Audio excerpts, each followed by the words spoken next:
Welcome. I'm very happy to be here. I am a teacher. I've been a teacher for longer than most of you have been alive. And I just want you to know my theory of teachers, they control the future because they're educating all the people of the future, your children. So learning has changed, but the school systems remain the same. And I'm going to be addressing the ones in France, but it's true all over the world. It's all lecture-based. This is what you have when you go to a typical classroom. While still preparing students for the last century, when memorization was the most important skill. While education in France is definitely outstanding, the focus is still on memorization. So how do I know? My daughters went to these schools for a year, le Lycée International de Fenny-Voltaire and Prévas-en-Moins École Primaire. So I have that experience as a parent, and also I taught at some of these schools. The target is the baccalaureate. That's the number one target. And this is what it looks like. Everybody's studying like crazy. And this is what happens if you fail to memorize. And it happens early, and it also happens in middle school, happens in high school. If you do not perform well, you're called a mal élevé.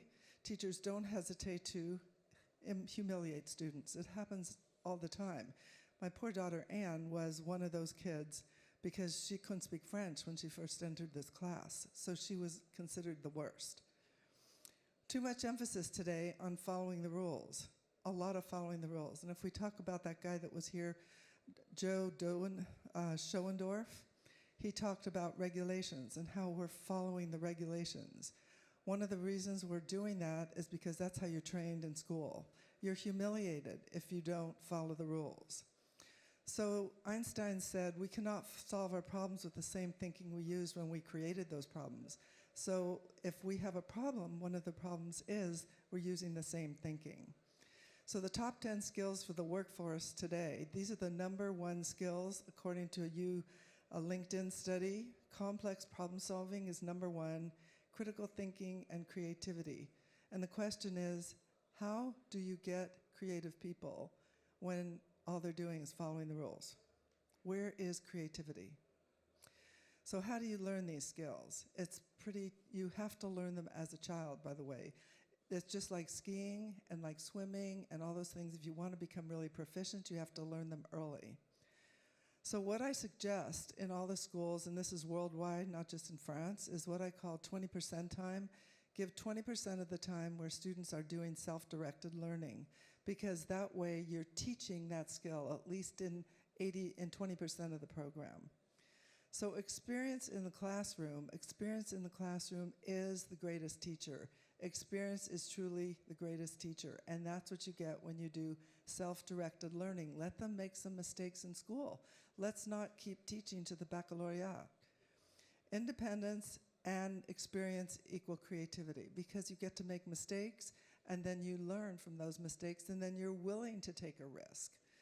So here's something that you should all know, probably, I don't know if you do, but the Salon in Paris in 1868, there were some artists who were not included, and then they fought and fought to be included, and finally they were let in. Here's one of them, and here's the other, and there were like 10 others. The Impressionists, what did they do with all the works that they had exhibited?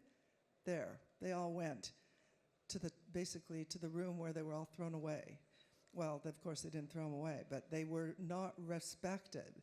So independent thinkers don't follow the rules. So if we're teaching kids to think independently, they have to stop being penalized every time they break a rule. So, famous person, Steve Jobs, think different. Don't follow the rules. Here's Sir Ken Robinson, the #1 TED speaker. If you're not prepared to be wrong, you'll never come up with anything original. So a successful person is someone who feels empowered to follow their dreams, someone who is crazy enough to think different, someone who believes in themselves. James Franco was my former student. She showed me I could take my dreams as seriously as I wanted. This is what he wrote in my first book, Moonshots in Education.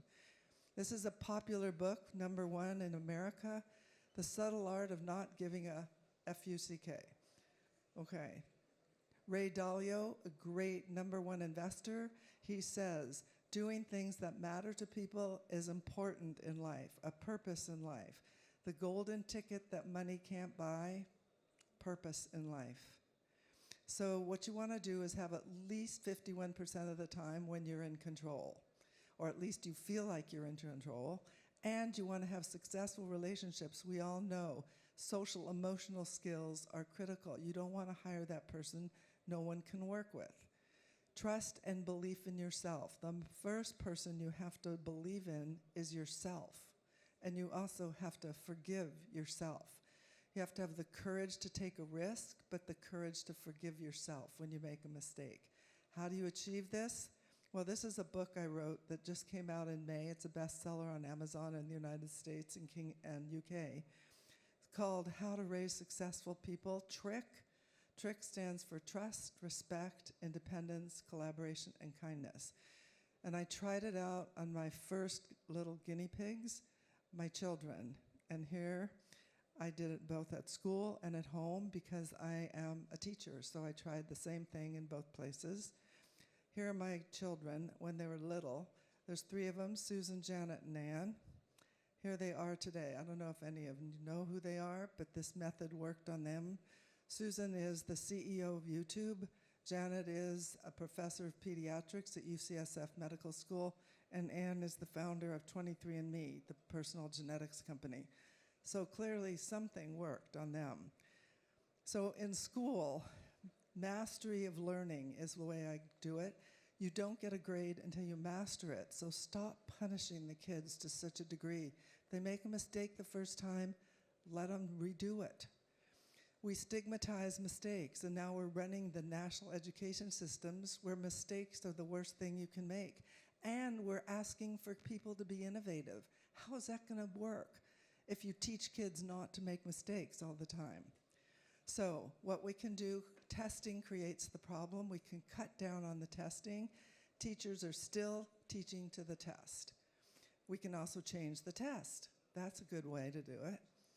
And another is what I suggested already, 20% time, self-directed in schools. Use the TRIC model. The TRIC model I come up in my book, Trust, Respect, Independence, Collaboration, and Kindness. By the way, it's in every single European language except French, so I'm hoping to have it translated into French too. By the way, École 42, if you don't know where that is, it's in Paris. It's an amazing university where there are no professors. Students learn peer-to-peer. Stanford University, where I also teach, we believe everyone has the capacity to be creative. The Stanford D School is a place where people can use design to develop their own creative potential. TRIC in school, I have at Palo Alto Media Arts Center, 700 students, 10 publications. We win the top awards in the United States. With peer-to-peer learning, kids learn the most from each other. I use journalism as one way to teach TRIC, to develop students to have these skills. That's good in all subjects. Use the same method for math, science, social studies. This is started here in this little portable. Today I have this Media Arts Center at Palo Alto High School. And this is what the classes look like. Notice there's no teacher doing it all the time. Here's this furniture, not in a row. Here's some more, independence, collaboration, kindness. Passionate learners. This is what they produce every 2 to 3 weeks, a full-size newspaper, all directed by students. Magazines, all directed by students. This is a sports magazine. Who pays for it? It's all self-supporting. They raise the money for it with advertising. What are they learning? How to be entrepreneurs. That's what we want them to do. Peer pressure keeps students motivated. They control the publication. It's real world learning. Students are learning and practicing TRIC daily, trusting each other, respecting each other, independence, collaboration, and kindness. I, as the teacher, I'm like the orchestra conductor. I simply do I orchestrate, but I don't accept part of the time, okay? 20% of the time I do act like that.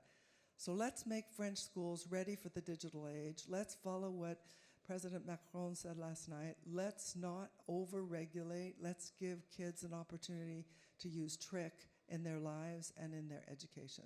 Thank you.